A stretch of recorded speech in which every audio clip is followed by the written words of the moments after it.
It might not seem like it from watching television and reading the newspapers, but on the whole, human beings are good. We have kindness and empathy, and the majority of us won't stand back and watch another person or an animal suffering if we can do something about it. The world is full of good people doing good deeds. They just rarely make the news. We want to celebrate those unsung heroes who are out there making things better for everybody else. So we've put together this video. If one image could sum up the spirit of human kindness, it's a man risking his own life to save the life of a humble duck. Lars Joran Langoin is a Norwegian photographer and woke up one winter morning with an urge to go outside and take some pictures of nature. It had been snowing, and the temperatures had plunged to the point where the waters of the nearby lakes had frozen over. Lars stopped to take a picture of a duck walking across the frozen lake when it fell in through a crack in the ice and became stuck. Lars knew it had no chance of getting out of there alive without help. He threw off most of his clothes and dived in through the layer of ice, putting himself in considerable danger in the process. He didn't stop there either. When he retrieved the duck, it wasn't breathing, and so he gave it mouth-to-mouth resuscitation. Happily, the duck survived. How far would you go to save the life of such a small creature? Athletes who compete in solo events are driven to be the best. They all dream of picking up gold medals, and they turn up at the track determined to beat everybody who's competing against them. Showing compassion for an opponent doesn't fit in with that objective. But Megan Vogel is a little different from the rest. Vogel's 3,200-meter track event wasn't going well. She was trailing the field, in last place, when she saw Arden McMath fall down ahead of her. McMath had been competing for a top 3 finish, but her opponents just stepped over her like she wasn't there. Vogel didn't. She stopped and hauled the injured McMath to her feet. Throwing an arm around her shoulder, Megan supported Arden all the way to the finish line, and when she got there, she made sure Arden crossed the line before she did. She not only gave up on her own race to help a competitor, but she also willingly finished in last place because she felt that McMath didn't deserve to lose. This is true sportsmanship. Giving blood is one of the most important things you can do to help save lives, and all the more so if you have a rare blood type. Nobody knows when blood might be needed in the aftermath of an accident or injury. The example of James Harrison is one we should all aspire to. At the end of 2018, 81-year-old Australian James retired after giving blood every week for 60 entire years. James's blood contains rare antibodies, which have been used as the building blocks for an inoculation against rhesus disease. Rhesus disease can be fatal during pregnancy, and even when it doesn't kill, it can cause serious birth defects in children. It's hard to put a figure on how many lives have been potentially saved by James's generosity, but the Red Cross believes that over the full 60 years, it might be as high as 2 million. Without his blood, the vaccine that's used against the disease may never have been developed. It's to be hoped that someone else now steps up and takes James's place. Now he's enjoying his well-deserved rest. The end of 2018 was a sad time for the resident of Sofia in Bulgaria. They lost a man they'd all come to know as Grandpa Dobry at the age of 103. To give him his full name, this selfless man was known as Dobry Dimitrov Dobrev, and he lived as an ascetic. That means he turned his back on material possessions and sensual pleasures and devoted his life to spiritualism. Every morning, right up until the point he died, Dobry would walk 12 miles from the monastery he called home to Sofia's Cathedral of Alexander Nevsky to collect money for charities. He'd lived a normal life until the year 2000, when he spontaneously gave up every possession he owned and started his unusual mission. He may only have been collecting small change from passers-by, but over the years he raised more than 40,000 euros for good causes. It's no wonder that local people like to call him the Saint of Bialovo. In the end, perhaps Dobry was simply living up to his name. Translated from Bulgarian to English, it roughly means kind or good. When Japan's Fukushima nuclear power station melted down in 2011 after a tsunami, it was a disaster of epic proportions. As is usually the case after a nuclear accident, the land around the power station was declared an exclusion zone, and humans were ordered to leave. Naoto Matsumura was one of the people who left, but he couldn't bear to be separated from his animals.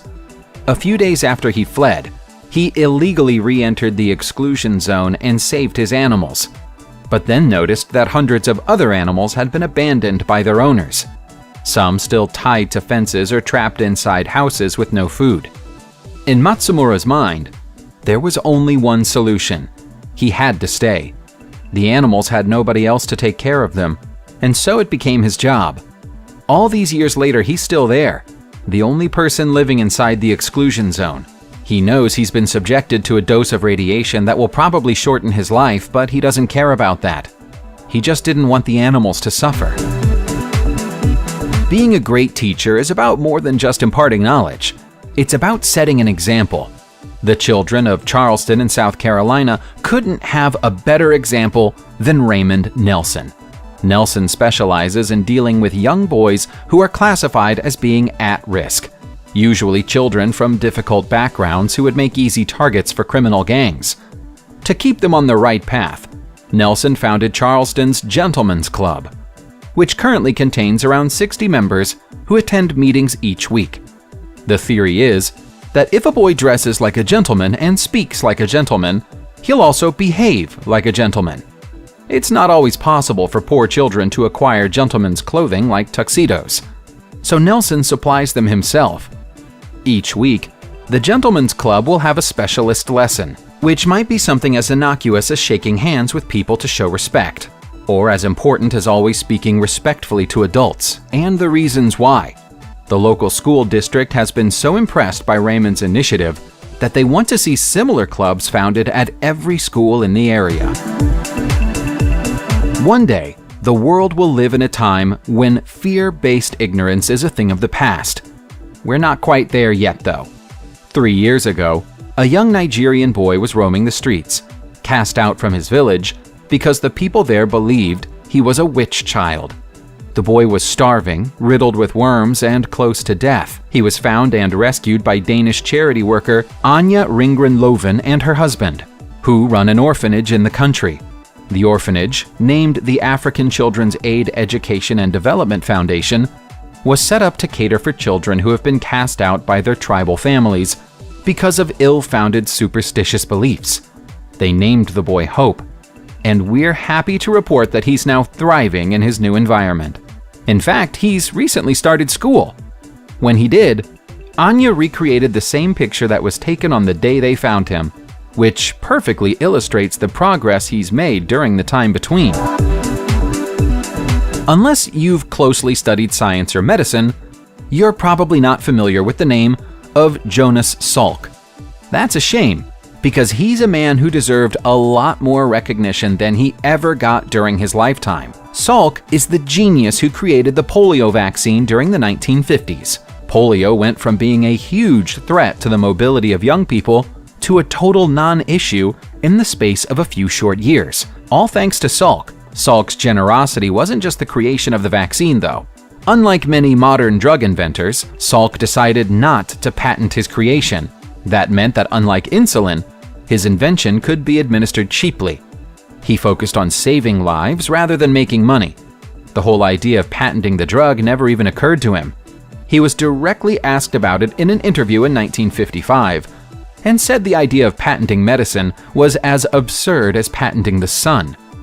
We wish more pharmaceutical companies would take a leaf out of his book, but we won't hold our breath. Armenian Shavarsh Karapetyan is a truly remarkable man. As a Finn swimmer, Savarsh broke 11 world records and won 17 world championships. He may have won even more had he not sacrificed his career to save the lives of people trapped in a sinking trolley car in 1976. He just completed a morning training run by Yerevan Lake when a trolley bus crashed through a wall and plunged into the lake. It instantly sank to the bottom, 80 feet from the shore and 30 feet below the water. With his swimming skill, Savvash knew he was the only person who could help.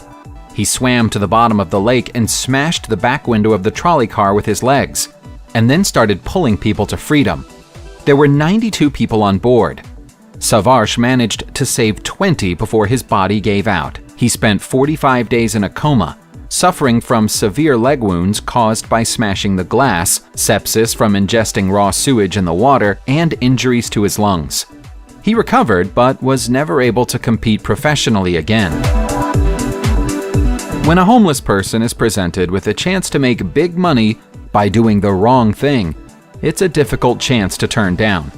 Billy Ray Harris found a way to resist temptation and found himself the recipient of a bigger reward. He was begging on the streets of Kansas City when a stranger bent down to put some change in his cup, but her engagement ring fell off at the same time.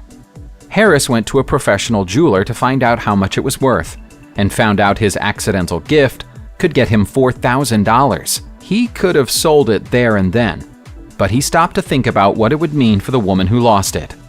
He kept hold of it and hoped she'd come back. 2 days later, she did. The woman's name was Sarah Darling, and to show her gratitude, she launched an online appeal to raise the money he could have gained by selling it. The story went viral, and her appeal raised $185,000. Harris had enough money to buy himself a home, and the publicity generated by the story put him back in touch with his long-lost sisters.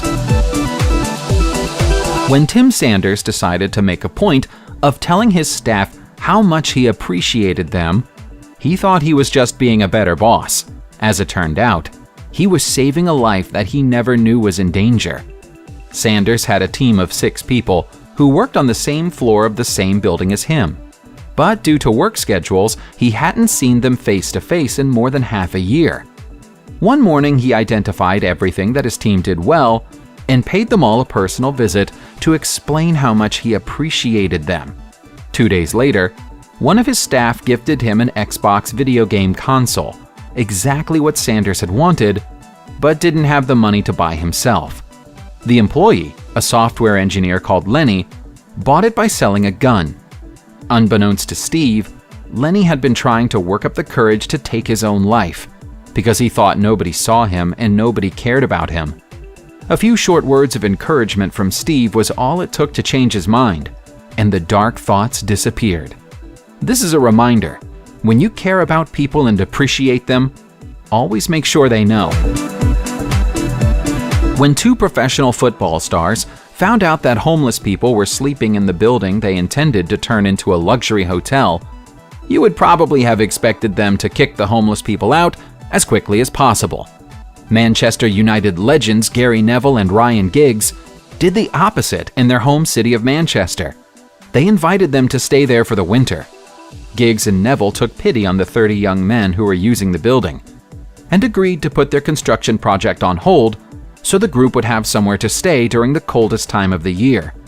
While they were there, the homeless men set up a clothes exchange and a rehabilitation center, hoping to make permanent changes to the welfare of the people who made the former bank building their temporary home.